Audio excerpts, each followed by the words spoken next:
अगर आपकी शादी हो गई है तो ये नहीं है कि आपके जो बचपन में सपने थे या जो आपने कॉलेज टाइम में जो सपने देखे थे कि आपको एक मिस इंडिया या वैसा कोई क्राउन लेना है या आपको मॉडलिंग करना है, सो वो एक बड़ा मेरा मोटो था उस चीज़ के पीछे। जिंदगी में कभी कुछ खो भी जाए, जिंदगी में कभी कुछ खो भी जाए ना, तो बस खुद को मत खोना, क्योंकि जिस दिन आपने खुद को खो दिया उस दिन आपने सब कुछ ही खो दिया। दौलत, शोहरत, दोस्त, फैमिली सब रह जाएगा, लेकिन सबसे बड़ी चीज है कि आपने खुद को नहीं खोना। अगर आप किसी फेमस पर्सनालिटी के साथ डिनर कर सकते हैं तो वो कौन होंगे और क्यों?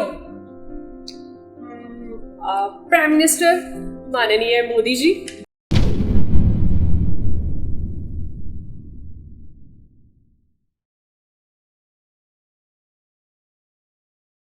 आज की शाम आपके नाम, मैं वर्षा धीमान आपका स्वागत करती हूँ टीवीटी पॉडकास्ट पर। आज हमारे साथ जो हस्ती जुड़ने जा रही हैं उन्हें किसी इंट्रोडक्शन की जरूरत नहीं है, क्योंकि उन्होंने अपनी पहचान अपनी अचीवमेंट से बनाई है। तो आज हम आपकी मुलाकात कराने जा रहे हैं रितु कटारिया जी से। मैम जी नमस्कार।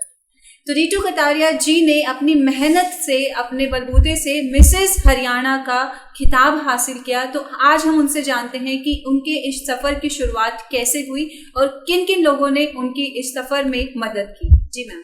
जी थैंक यू वर्षा जी।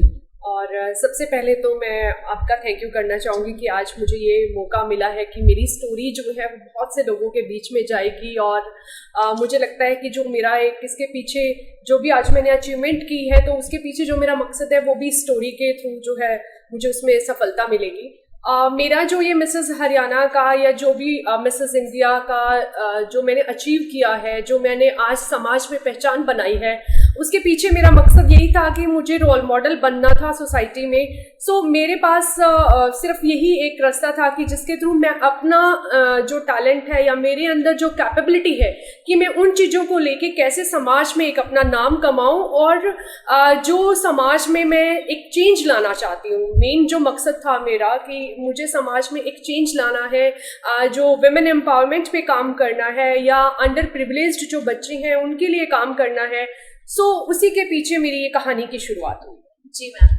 तो शुरुआती दिनों में कुछ ऐसा हुआ होगा मैम, जब आप मिसेस हरियाणा के लिए प्रिपेयर कर रहे थे, आप अपने टारगेट को लेकर फोकस कर रहे थे, जिसने आपको हिट किया होगा कि yes I have to achieve it. तो क्या आप हमारे साथ अपने उस एक्सपीरियंस को साझा कर सकते हैं?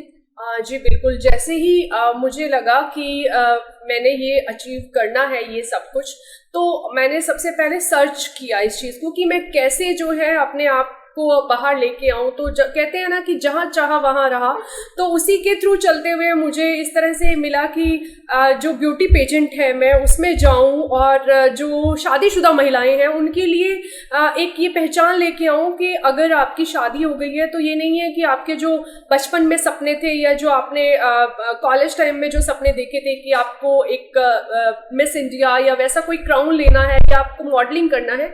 सो वो एक बड़ा मेरा मोटो था उस चीज़ के पीछे। तो बहुत सारी ऐसी चीज़ें थी कि मैंने धीरे धीरे जो है खुद ही सर्च किया, उसको गूगल पर सर्च किया और अपने आप अपना रास्ता जो है वो खुद बनाती चली गई और मुझे पता भी नहीं चला कि मैं कैसे वहाँ तक पहुँच गई। मैम जैसा कि हमें आपके बारे में, ऑब्वियसली रितु कटारिया जी एक बहुत ही बड़ी फिगर हैं, तो हमने भी आपको लेकर कुछ रिसर्च किया है और हमने ये जाना है कि आप जो सड़क पर रहने वाले गरीब बच्चे हैं उनके एजुकेशन को लेकर भी वर्क कर रहे हैं। तो क्या आप हमें इसके बारे में थोड़ा बता सकते हैं कि कैसे आप वर्क कर रहे हैं, क्या कर रहे हैं? हाँ जी बिल्कुल। अभी एक्चुअली चाहे वो सड़क पर रहने वाला बच्चा हो या किसी गरीब परिवार का बच्चा हो, कोई भी ऐसा जो है हमारे भारतवर्ष के अंदर बच्चा जो है वो शिक्षा से वंचित नहीं रहना चाहिए। तो अगर हम हर एक छोटा कदम उठाएं इसके ओर कि हाँ हर परिवार का बच्चा जो है वो शिक्षित हो, आने वाले समय में वो है अपने लिए कुछ कर पाए, तो शिक्षा जो है वो एक सबसे बड़ा समाज के अंदर आप यूँ कहिए कि हथियार है जो कि उस बच्चे को आगे लेके जाएगा। तो इसी को मद्देनजर रखते हुए मैंने जो है बहुत सारे गरीब परिवारों के बच्चे जो हैं उनको एजुकेशन के लिए प्रोत्साहित किया। और अगर वो जो लड़की है उसकी पढ़ाई में कहीं ना कहीं पेरेंट जो है वो आनाकानी कर रहे हैं, तो मैंने उसके लिए भी उनको तैयार किया कि नहीं, बच्चों को पढ़ने दीजिए। और जो गरीब बच्चे हैं जो स्कूल ही नहीं जा सकते, तो उसके लिए मैं बहुत सारे NGOs हैं उनसे जुड़ी हुई हूँ, और वो लोग जो हैं उन्हें वहाँ पे अपने एक एरिया उन्होंने डेवलप किया हुआ है, वहाँ पर उनको शिक्षा देते हैं। तो कहीं ना कहीं हम सब आपस में कनेक्टेड हैं। मैम, कोई भी काम आसान नहीं होता है, शुरुआत में हमें थोड़ा सा एक सपोर्ट सिस्टम की भी रिक्वायरमेंट होती है। तो क्या आप साझा करेंगे हमारे साथ वो एक्सपीरियंस कि आपके साथ आपके सपोर्ट सिस्टम के तौर पर कौन खड़े थे जब कभी भी आपको ऐसा होता था कि नहीं कर पा रहे हो, तो पीछे से कि रितु जी हो जाएगा, हम आपके साथ खड़े हैं, तो क्या आप उनके बारे में बताएंगे?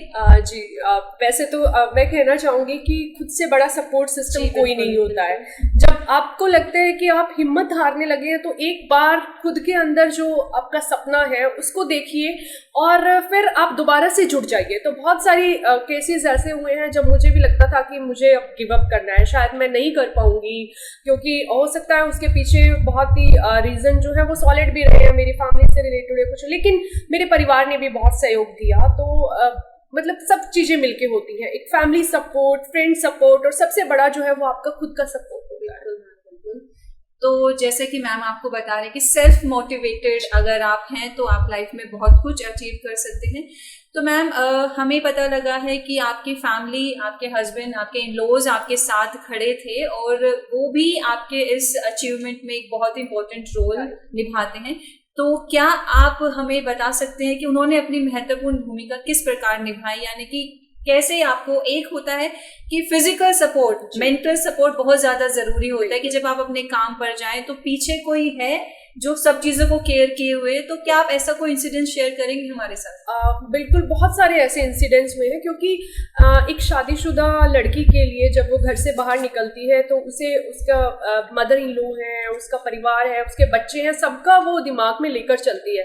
तो मेरे साथ भी अक्सर ऐसा होता आया है। तो उन चीज़ों में मेरे हस्बैंड ने मुझे बहुत सपोर्ट किया, मेरी मदर इन लॉ ने मेरे सपोर्ट किया, मेरी सिस्टर है जो, उन्होंने मुझे सपोर्ट किया कि जब मैं घर से बाहर जा रही हूँ तो मुझे ये चिंता नहीं रहती थी कि मेरी बेटियां जो है वो घर पर अकेली हैं। तो मुझे लगता है मेरा जो ज्वाइंट फैमिली है वो एक बहुत बड़ा इसके अंदर उनका रोल रहा है कि आज मैंने जो अपने सपने पूरे किए हैं या आज मैं जो पहचान बना पाई हूँ वो उनकी वजह से है। आपने भी कुछ कुर्बानियां दी हैं, जैसे आप बता रहे हैं कि ऑब्वियसली एक माँ के लिए बहुत ही डिफिकल्ट होता है छोटे बच्चे को घर पे छोड़ना, हालांकि जॉइंट फैमिली में है। तो क्या आप उन लड़कियों को जो ऐसे ही अपने ड्रीम्स को आगे परस्यू करना चाहती हैं, उनको कुछ सजेशन देना चाहेंगे कि चुनौतियां आएंगी लेकिन आपके मन के अंदर जो अगर स्ट्रॉन्ग विलिंगनेस है तो आप अचीव कर सकते हैं, तो क्या आप उनको सजेशन देना चाहेंगे? बिल्कुल बिल्कुल वर्षा जी, क्योंकि चुनौतियां तो आप ये लगाइए कि जब हम सुबह उठते हैं चुनौतियां तो तब से शुरू हो जाती हैं। तो इसके लिए यही है कि सबसे बड़ा कि हमें अपना डिटर्मिनेशन रखना है, हमें स्ट्रांग बनना है। बेशक चुनौतियां आए, लेकिन अगर आपके अंदर आपकी विल पावर अगर आपके पास है तो कोई ऐसी प्रॉब्लम नहीं है जिसका सोल्यूशन नहीं है। अगर आपको लगता है कि आज आपकी फैमिली आपको सपोर्ट नहीं कर रही है या आपके जो बच्चे हैं वो बहुत छोटे हैं, तो थोड़ा सा ये टाइम रखिए कि ठीक है बच्चे छोटे हैं, बच्चे बड़े हो जाएंगे तब मैं अचीव कर लूंगी। क्योंकि जिंदगी में कुछ भी पाने का कोई एंड टाइम नहीं होता है। एट द एज ऑफ 40 मैंने ये अचीव किया, जबकि एट द एज ऑफ आप लगाइए कि 18-19 में करना चाहती थी, बट उस टाइम पे नहीं हुआ तो कोई इशू नहीं है। सबसे बड़ी बात है कि आप अपने सपनों को मरने मत दीजिए। तो रितु जी, जैसे हमें पता लगा है कि आप खुद को ज्यादातर लोगों से जोड़ने के लिए और अपने जो भी आपकी सोच है वो ज्यादातर लोगों तक पहुंचाने के लिए राजनीति में भी उतरने का सोच रही हैं जी। तो कब तक हम आपको इलेक्शंस में देख पाएंगे?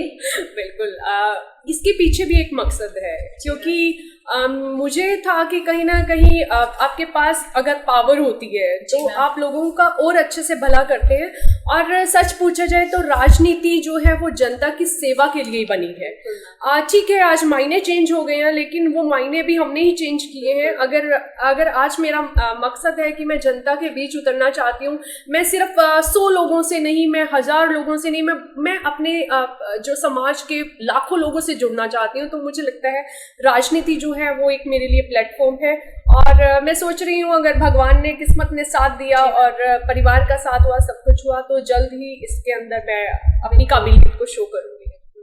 तो यही बात है मैम, अगर हमारे अंदर चाह है और हम चाहते हैं शिद्दत से, अगर किसी चीज को पाने की कोशिश करते हैं तो पूरी कायनात आपको उससे मिलाने की कोशिश में लग जाती है। रितु जी, आप एक राइटर भी हैं, आप कविताएं लिखती हैं, तो क्या आप हमें एक कविता सुना सकते हैं? मैं इसमें कहना चाहूंगी, कविता तो बहुत बड़ी बात हो जाएगी, क्योंकि कविता लिखने वालों को तो मैं नमन करती हूँ कि वो इतनी बड़ी बड़ी कविताएं कैसे लिखते हैं। बट हाँ, छोटी मोटी जो लाइनें होती हैं वो मैं लिख लेती हूँ, या यूँ कहिए कि मोटिवेशनल। आप देखेंगे कि मेरा जो भी सोशल मीडिया का पेज है उसके आपको बहुत सारी मोटिवेशनल लाइन्स मिलेंगी। तो उसमें एक दो लाइनें हैं जो मुझे हमेशा आगे बढ़ने के लिए, या यूँ कि मैं सबके लिए बोलना चाहूंगी कि जिंदगी में कभी कुछ खो भी जाए, जिंदगी में कभी कुछ खो भी जाए ना, तो बस खुद को मत खोना। क्योंकि जिस दिन आपने खुद को खो दिया उस दिन आपने सब कुछ ही खो दिया। दौलत, शोहरत, दोस्त, फैमिली सब रह जाएगा, लेकिन सबसे बड़ी चीज है कि आपने खुद को नहीं खोना है। बहुत बढ़िया बात रितु जी ने यहाँ पर कही है। चलिए मैम, थोड़े से आप रैपिड क्वेश्चंस जिनमें आपको तुरंत आंसर करना है उनकी तरफ चलते हैं। आपकी जिंदगी में किस इंसान का सबसे ज्यादा असर हुआ है? मेरे पेरेंट्स का। अगर आप किसी फेमस पर्सनालिटी के साथ डिनर कर सकते हैं तो वो कौन होंगे और क्यों? प्राइम मिनिस्टर माननीय मोदी जी। जी हाँ, उनसे लीडरशिप के गुण सीखूंगी। बिल्कुल मैम, बिल्कुल। आपकी बकेट लिस्ट में एक जगह है जो आपने अभी तक नहीं देखी है, लेकिन आप चाहते हैं कि मुझे इस जगह पर ट्रैवल जरूर करना है, वो कौन सी जगह है? वैसे तो मैंने सब देखा है ऑलमोस्ट, बट एक जो मेरी इच्छा है कि मैं एक भारत के उस कोने में पहुंचना चाहती हूँ कि जहाँ पर बहुत ही शांत, और यूँ लगा लीजिए कि जहाँ से मैं पूरे मतलब पूरा व्यू देख सकती हूँ एक नेचर का। तो ऐसी बहुत सारी जगह है। हाँ, लंबी लिस्ट है। आपका स्ट्रेस कम करने के लिए आपका फेवरेट तरीका या फिर ऐसी हॉबी कौन सी है जिसको आप करके आपका स्ट्रेस एकदम से बर्स्ट हो जाता है? वैसे तो लेडीज के लिए आई थिंक शॉपिंग से जो है इससे बड़ा कोई ऐसा नहीं है, बट इसके अलावा शॉपिंग पे जाने से बेटर है कि आप अपने जो अच्छे पल हैं आपकी लाइफ के, अगर आपके पास मोबाइल में वो कैद है तो आप उनको देखिए, आप अपने लिए टाइम निकालिए और उन पलों को जो है जी कर देखिए दोबारा से। अगर मैम कोई भी पर्सन किसी भी फील्ड में सक्सेसफुल होना चाहता है तो आपका सजेशन क्या होगा कि आपको अपने डेली रूटीन में ये चीज फॉलो करनी चाहिए, तभी आप सक्सेसफुल के रास्ते पर हैं और जो आप अचीव करना चाहते हैं माशाल्लाह अचीव कर जाएंगे? बिल्कुल, इसके लिए सबसे बड़ी जो चीज़ है आपकी डिटर्मिनेशन है, कंसिस्टेंसी है और आपकी कॉन्फिडेंस है। अगर आप कोई ड्रीम पाना चाहते हैं, आप कोई उसको परस्यू करना चाहते हैं, तो whatever your field, main है कि go confidently to pursue your dreams. So सबसे ज़रूरी है कि हमारे अंदर जो हमारी विल पावर है, हमारी जो इच्छा शक्ति है ना, वो एकदम दृढ़ होनी चाहिए। कोई लक्ष्य ऐसा नहीं है जिसे आप हासिल नहीं कर सकते हैं। मैम, आप जाट कम्युनिटी से बिलोंग करते हैं, तो जाट कम्युनिटी को लेकर ये परसेप्शन है कि वो अपनी बहू बेटियों को ज़्यादातर मतलब इतना ओपन कोई भी फील्ड में वर्क करना अलाउ नहीं करते हैं, जैसे कि हम लोग देखते आए हैं। तो आपको अपने गोल को अचीव करने में कैसे सपोर्ट मिला और क्या क्या चैलेंजेस को फेस करना पड़ा? जी, देखिए वर्षा जी, ये बात उन दिनों की है, बहुत पुरानी है। मतलब कि कभी ऐसा होता था कि जाट कम्युनिटी से जो है अगर वो अपना बेटी को या बहू को बाहर नहीं निकलने देते, उसके पीछे भी एक सोसाइटी का रीज़न होता था। लेकिन आप आज जो है इतिहास मतलब आज के जो है न्यूज़पेपर देखिए या कोई भी आप स्पोर्ट्स देख लीजिए, आप पॉलिटिक्स देख लीजिए, आप फिल्म में देख लीजिए, एजुकेशन देख लीजिए, आपको हर बड़े पद पर, आप एडमिनिस्ट्रेटिव में देख लीजिए, तो आपको हर बड़े पद पर जो है वो जाट कम्युनिटी से बेटी या बहू जो मिलेगी। जो आज बहू है वो कल किसी की बेटी भी थी। तो ठीक है, पेरेंट्स के घर में होता है कि आपका अगर आपके सपने पूरे नहीं हुए हैं तो मेन है कि आप उस सपने को लेके चलें और आपके इन लॉज जो है उनको ये अपना ड्रीम बताइए कि मुझे ये अचीव करना है। तो बेशक से थोड़ा सा आपको हो सकता है स्ट्रगल करना पड़े, लेकिन ऐसा नहीं होता है कि आपके इन लॉज सपोर्ट नहीं करते हैं, बिकॉज वो भी आपको उतना ही रिस्पेक्ट और आपके सपनों को उतना ही जो है प्रूव करना चाहते हैं जितना आप चाहते हैं। इसके लिए मैं एक चीज़ और कहना चाहूँगी कि सिर्फ हम ये कहें कि हम तो चाहते हैं कि हमारे सपने पूरे हो जाएं, लेकिन उसके साथ साथ आपको जो आपके परिवार की मान मर्यादा है कि आपके इन लॉज ने आपको कितनी फ्रीडम दी है, हमेशा उस फ्रीडम की रिस्पेक्ट करिए। और अगर उसके अंडर रहते हुए आप कुछ करेंगे तो कभी कोई मना ही नहीं करेगा। तो रितु जी, आपसे बात करके बहुत ज़्यादा अच्छा लगा। तो टीवीटी पॉडकास्ट के माध्यम से रितु जी से हमने उनके सक्सेस एक्सपीरियंसेस को शेयर किया और कैसे वो अभी भी आगे बहुत कुछ करना चाहती हैं। तो इसी के साथ हम लोग आज के शो को एंड करते हैं। मिलते रहेंगे आप लोगों से डेली बेसिस पर टीवीटी पॉडकास्ट के प्लेटफॉर्म पर। इस वीडियो के बारे में अपनी राय नीचे कमेंट सेक्शन में हमें बताएं और अपने दोस्तों के साथ ये वीडियो शेयर करना ना भूलें।